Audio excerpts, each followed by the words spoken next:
K Sudhakaran എന്തായാലും കണ്ണൂർ മത്സരിക്കാൻ പോവാണ്. ഇത് പിണറായി വിജയനെ ടാർഗറ്റ് ചെയ്ത് തന്നെയാണ്. സുധാകരൻ 3 തവണ MP ആയ വ്യക്തിയാണ്, ഇപ്പോഴും MP തന്നെയാണ്. എന്നിട്ട് എന്തുകൊണ്ട് MLA സീറ്റിന് വേണ്ടിയിട്ട് കടിപിടി കൂടുന്നു? പിണറായി വിജയന് കുറച്ചെങ്കിലും പേടിയുള്ള ഒരു നേതാവ് പറയുന്നത് കെ സുധാകരൻ തന്നെയാണ്. പണ്ട് കോളേജ് പഠിക്കണ കാലം പോലെ തന്നെ പിണറായി വിജയനും കെ സുധാകരനും ബദ്ധ ശത്രുക്കൾ തന്നെയാണ്. MP ആയിട്ട് ഡൽഹിയിൽ ഫോക്കസ് ചെയ്യുന്നതിന് വരെ എന്തിന് കേരളത്തിലെ ഇലക്ഷന് ഫോക്കസ് ചെയ്യണം? MP എന്ന നാഷണൽ ലെവൽ ഇൻഫ്ലുവൻസ് തന്നെയാണ്, ഡൽഹിയാണ് ഫോക്കസ്. പക്ഷെ കേരളത്തിലെ പവർ MLAക്ക് തന്നെയാണ്. MP ക്ക് ഇൻഫ്ലുവൻസ് ചെയ്യാൻ പറ്റുള്ളൂ, പക്ഷെ MLAക്ക് ഡയറക്റ്റ് പവറാണ്. സുധാകരന് വേണ്ടത് വെറും ഒരു പൊസിഷൻ അല്ല, പവറാണ്. കണ്ണൂർ CPM-ന്റെ ഒരു കോട്ട തന്നെയാണ്. ഇവിടെ ജയിച്ചാൽ പൊളിറ്റിക്കൽ സ്റ്റേറ്റ്മെന്റും പേഴ്സണൽ വിക്ടറിയും എന്തായാലും ഉണ്ടാവും. എന്തുകൊണ്ട് സുധാകരന് ഇത്ര പിടിവാശി?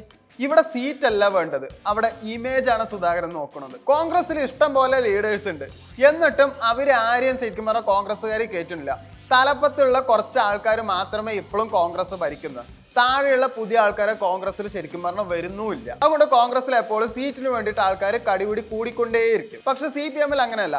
തലപ്പത്തുള്ള ആൾ എന്ത് തീരുമാനിക്കണോ അത് മൊത്തത്തിൽ ബാക്കിയുള്ളവരൊക്കെ അനുസരിക്കും. അത് ഇഷ്ടപ്പെട്ടാലും ശരി, ഇഷ്ടപ്പെട്ടില്ലെങ്കിലും ശരി. കണ്ണൂർ CPM-ന്റെ കോട്ടയാണ്, സുധാകരന്റെ നാട് കണ്ണൂരുമാണ്. അതുകൊണ്ട് എന്തായാലും ജയിക്കുക തന്നെ ചെയ്യും. അവിടെ കോൺഗ്രസിന് ബലം വരും, CPM-ന്റെ പവർ ഇല്ലാതാവും. അത് തന്നെയാണ് സുധാകരൻ ലക്ഷ്യം വെക്കുന്നത്. കേരളത്തിലെ മുഖ്യമന്ത്രി പിണറായി വിജയനാണെങ്കിലും കണ്ണൂരിലെ കുറെയൊക്കെ കൺട്രോൾ സുധാകരന്റെ കയ്യിലാണ്.